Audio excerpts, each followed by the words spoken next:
Welcome to cotton candy arts and studies.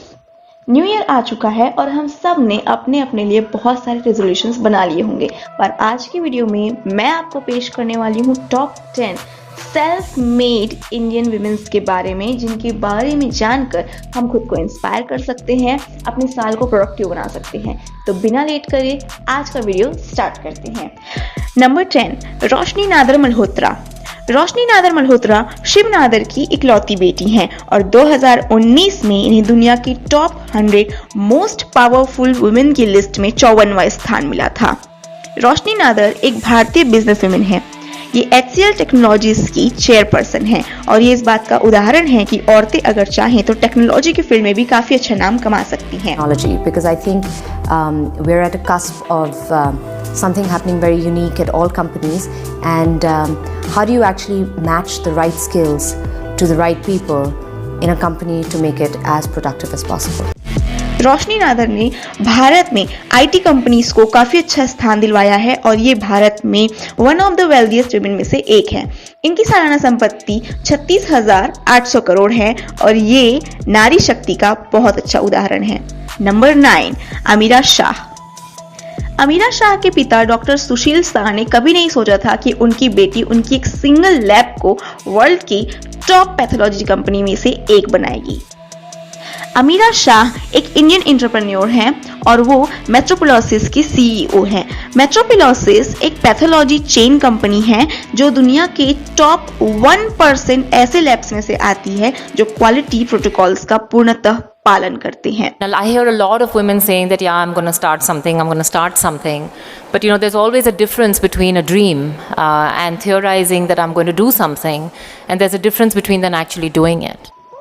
Metropolis एक Mumbai based pathology lab है जो कि 7 कंट्रीज में रन हो रही है और साथ में अमीरा शाह ने अपने कामों के माध्यम से फोर्ब्स एशिया में मोस्ट पावरफुल बिजनेस वुमेन की लिस्ट में अपना स्थान बनाया था।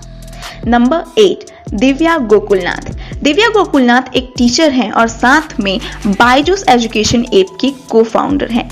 इनकी शादी बायजूस ऐप के फाउंडर बायजू रविंद्रनाथ से हुई है। बकौल दिव्या, बायजू ही उनके सबसे फेवरेट टीचर हैं। बचपन से सिंगर बनने का सपना देखने वाली दिव्या ने कभी नहीं सोचा था कि वो एक टीचर बन जाएंगी। हालांकि 21 ईयर ओल्ड की उम्र में उन्होंने टीचिंग शुरू की। How did you guess that? In fact, I always wanted to be a singer, but then yes, today I'm teaching all of you guys, and it's being a performer in one way and impacting all of you. So yay! Although I didn't become a singer, I absolutely enjoy what I'm doing today, and thanks to all of you.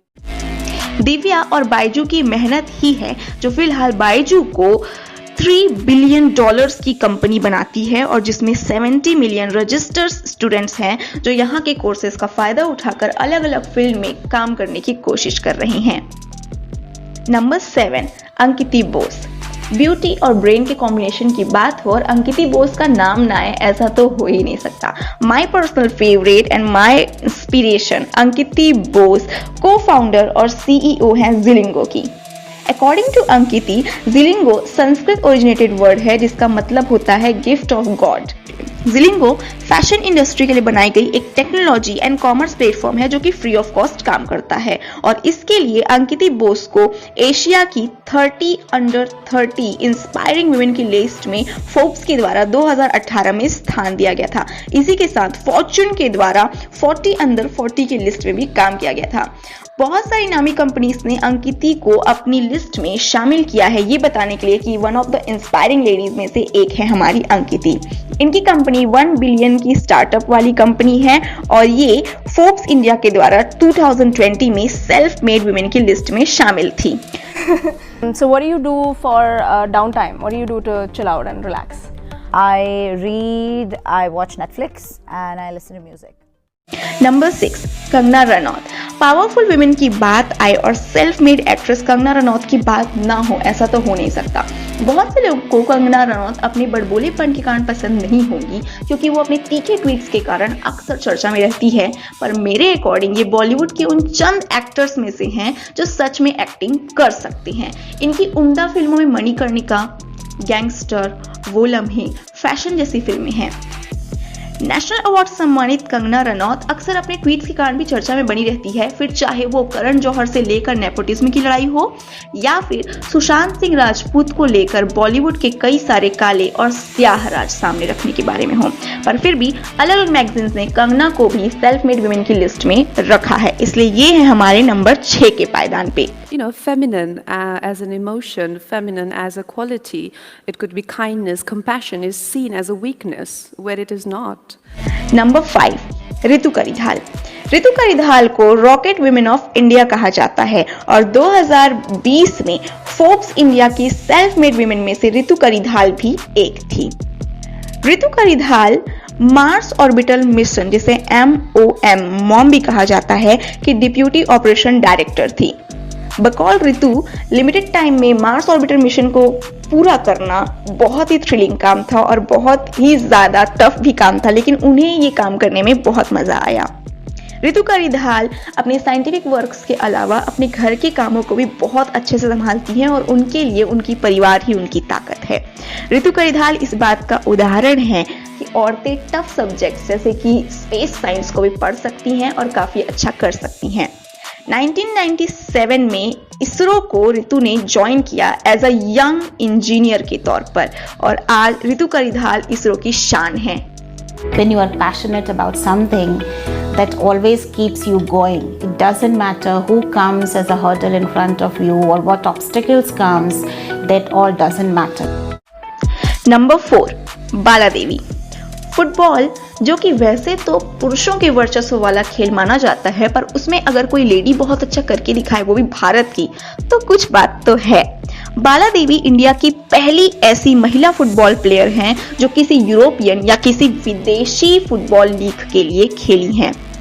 Bala Devi Scottish women's premier league club Rangers में forward के तौर पर खेलती हैं और इनकी Jersey का number है 10। इसी के अलावा वो मणिपुर पुलिस डिपार्टमेंट में भी काम करती हैं। ये 30 साल की युवती तब लाइमलाइट में आई जब 2019 में उन्होंने मणिपुर पुलिस की तरफ से 26 गोल किए थे। तो इनके जज्बे को और इनकी स्पोर्ट्सशिप को हमारा सलाम है। नंबर 3, सीमा कुशवाहा। जब भी निर्भया कांड की बात आती है तो सीमा कुशवाहा का नाम सबसे पहले उभर के आता है, क्योंकि यही वो महिला थी जो निर्भया के माता और पिता के साथ 7 साल तक डटी रही। बतौर सीमा, जब वो खुद लॉ की स्टडी कर रही थी तो समाज वालों ने बहुत सारे ऑब्स्टेकल रखे थे कि एक लड़की को लॉ की पढ़ाई नहीं करनी चाहिए क्योंकि ये पुरुषों का क्षेत्र है। 7 साल एक केस के लिए लड़ना, वो केस जिसने पूरी दुनिया और साथ में भारत को भी हिला के रख दिया, बहुत ही पेशेंस की बात होती है और इनके पेशेंस और इनके जज्बे को हम सलाम करते हैं।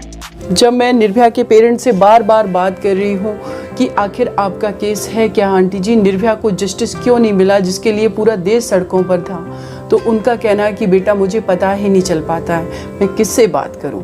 नंबर 2, रिधिमा पांडे। ये 11 साल की लड़की जलवायु परिवर्तन पर खुल के गवर्नमेंट को चुनौती देती है और इन्हें इंडिया की ग्रेटा थनबर्ग भी कहा जाता है। हाल ही में नवंबर माह में BBC के द्वारा इन्हें विमेन ऑफ 2020 की लिस्ट में शामिल किया गया था। उत्तराखंड में जन्मी रिधिमा के पिता दिनेश पांडे भी खुद एक क्लाइमेट एक्टिविस्ट हैं।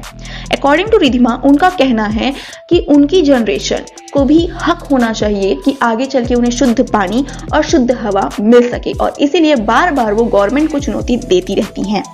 It is very important for me because like this issue, when I was I have done this issue, I have taken this issue to my government, to the court in my country, but they didn't give me justice, so I wanted justice.